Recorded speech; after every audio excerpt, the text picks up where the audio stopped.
Imagine stepping into a medieval English courtroom. You're the defendant, but you're not allowed to speak. What happens next? A board is placed upon your chest. Stones are stacked, one by one. Slowly, relentlessly. This isn't a nightmare. It's history.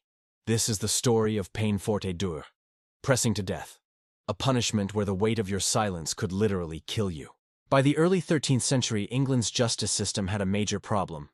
In 1215, the church put a stop to trials by ordeal, like walking on hot coals or being dunked in water. Courts suddenly needed a defendant's consent to proceed, a voluntary plea of guilty or not guilty. But what if someone refused to say anything at all? The law had to adapt.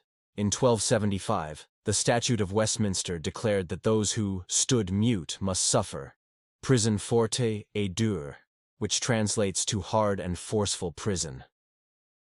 At first, this meant being thrown into a dungeon with minimal food and water until you agreed to plead.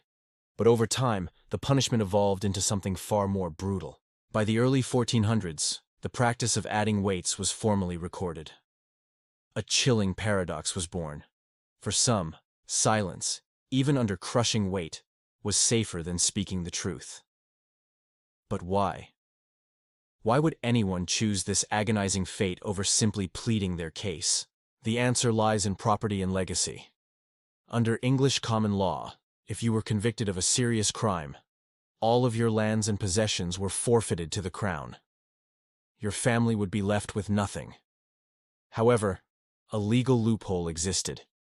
If you refused to plead, you could not be tried, and therefore, you could not be convicted. By dying under the press, you technically remained an innocent man in the eyes of the law.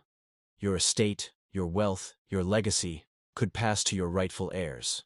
For landowners and people of means, choosing the press was a final, selfless act to protect their family's future.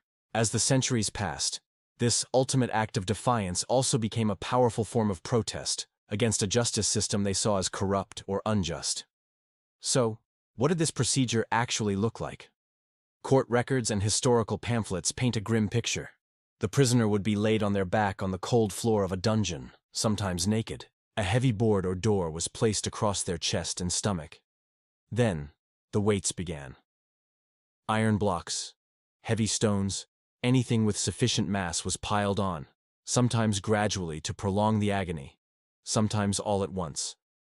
The goal was to force a plea. The pain was intentional. The public spectacle, a warning. One of the most harrowing cases is that of Margaret Clitherow. In 1586, in the city of York, she was accused of harboring Catholic priests, an act of treason at the time. A devout Catholic herself, she refused to plead, not to save her property, but to prevent a trial that would force her children to testify against her. For her silence, she was pressed to death. Reports from the time claim that over 700 pounds of weight were placed on her. Her death was agonizingly quick, a martyr's end that echoed through the ages.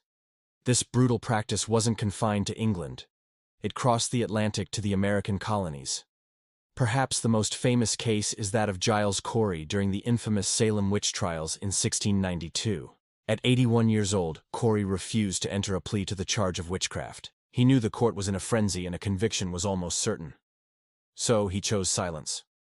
Over 2 days, stones were piled on his chest.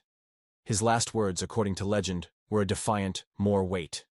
He died unconvicted, and his farm passed to his sons-in-law. Back in England, the practice continued, though it became rarer. In 1721, the notorious highwayman William Spigot was subjected to the press. After enduring an immense weight, he finally gave in, pleaded not guilty, and was subsequently tried, convicted, and hanged like any other criminal.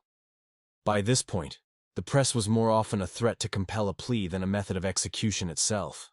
The very idea was becoming monstrous to a society on the brink of enlightenment. As the 18th century progressed, a wave of legal and social reform began to sweep across Britain. The public's appetite for such brutal spectacles was waning. The practice of pressing was increasingly seen for what it was, barbaric and medieval. Finally, in 1772, the Felony and Piracy Act officially abolished peine forte et dure in England and Wales.